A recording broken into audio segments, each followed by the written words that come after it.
কি ভাবছেন তো যে এত মাছ কেন দেখাচ্ছি? এটা হলো আমাদের পুনেতে বাঙালি মাছের বাজার।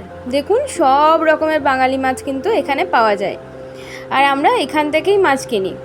মাছগুলো খুবই ফ্রেশ, আর এখান থেকে খুব সস্তায়ও মাছ পাওয়া যায়। তাই দুটো পাবদা মাছ নিয়ে নিয়েছি। আজকে বানাবো পাবদার রসা। প্রথমে পাবদা মাছগুলোকে ভালোভাবে কেটে ধুয়ে নুন হলুদ মাখিয়ে নেব।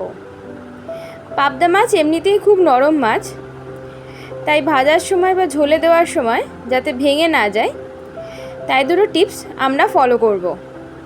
চলুন ভালোভাবে নুন হলুদটা মাছের দুই পিঠে মাখিয়ে নেওয়া যাক। পাবদা মাছ খেতে কিন্তু আমার বেশ ভালো লাগে। আপনাদের কেমন লাগে আপনারা কিন্তু অবশ্যই কমেন্ট বক্সে জানাবেন।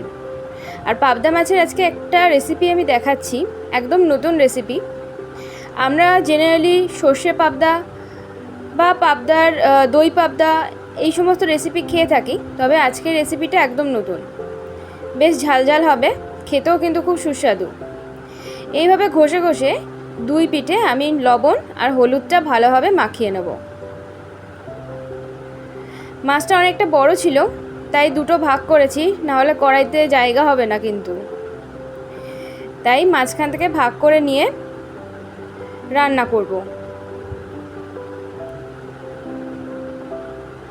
ভালোভাবে ঘষে ঘষে নুন হলুদটা মাখিয়ে নিচ্ছি, যাতে মাছটাতে পুরো লবণটা ভালোভাবে অ্যাবজর্ব হয়,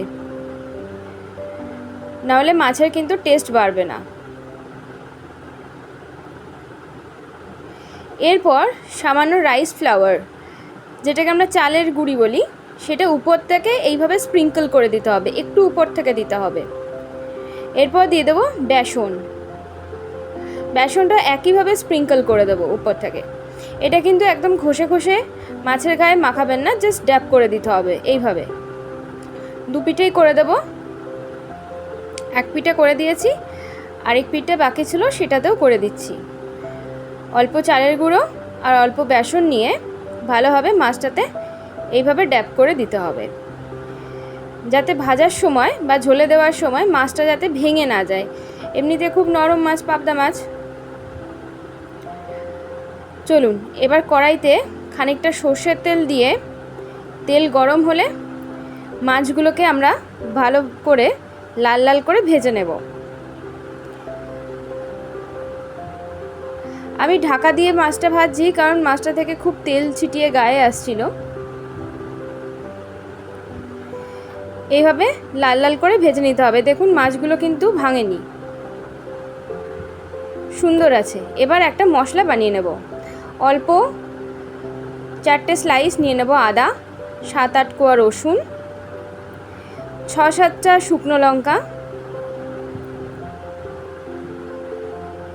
2 চা চামচ মতো কালো সর্ষে,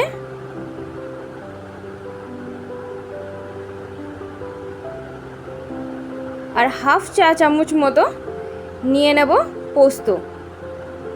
এবার এটাকে জল দিয়ে মিনিট 15 ভিজিয়ে রেখে দেব। মশলাটা ভালোভাবে ভিজলে তারপর একটা পেস্ট করে নেব। এবার মাছ ভাজার সেই তেলটাতেই দিয়ে দেব অল্প পরিমাণে কালো জিরে। তারপর দুটো বড় সাইজের পেঁয়াজ আমি কেটে নিয়েছি, সেই পেঁয়াজগুলো দিয়ে দিলাম। এরপর কালো জিরে আর পেঁয়াজটাকে ভালোভাবে লালচে লালচে করে ভেজে নেব। এইভাবে ভাজতে হবে। খানিকটা ভাজা হয়ে এসেছে, এরপর আরেকটু নেড়ে চেড়ে লাল লাল করে ভেজে নেব। তারপর যে মশলাটা আমি ভিজিয়ে রেখেছিলাম সেটা পেস্ট করে নিয়েছি, সেটা আমি দিয়ে দিলাম।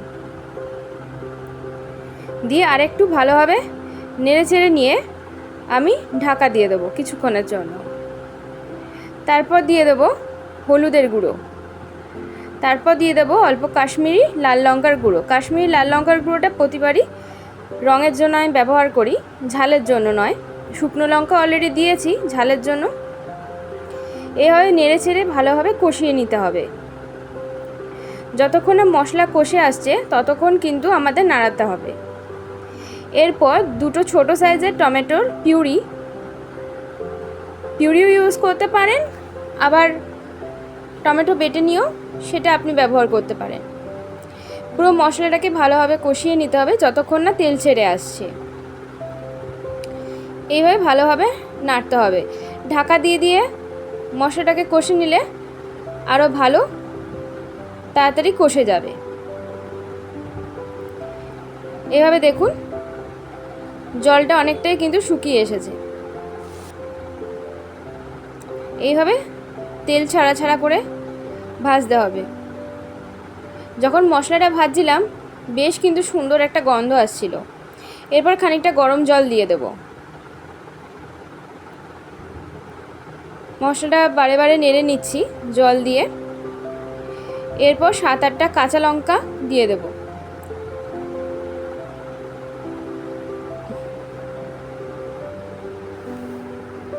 কাঁচা লঙ্কা দিয়ে দিলে, ঝোলে কাঁচা লঙ্কা দিলে বেশ সুন্দর একটা কিন্তু গন্ধ আসে। কাঁচা লঙ্কার কিন্তু আলাদা একটা গন্ধ আছে। এরপর আরেকটু নেড়ে চেড়ে নিয়ে দিয়ে দেব স্বাদ মতো লবণ। লবণটা যে যেরকম খান সে সেরকমই দেবেন। এরপর ঝোলটা ফুটে উঠলে ঝোলে মাছগুলোকে আমি দিয়ে দেব।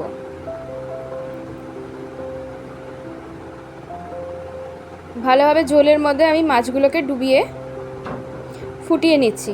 এরপরে আমাদের রেডি পাবদার রসা। দেখুন কি সুন্দর কালার এসছে আর দারুণ কিন্তু একটা গন্ধ এসছে। আপনারা বাড়িতে অবশ্যই ট্রাই করে আমাকে জানাবেন যে কেমন লাগলো পাবদার রসা।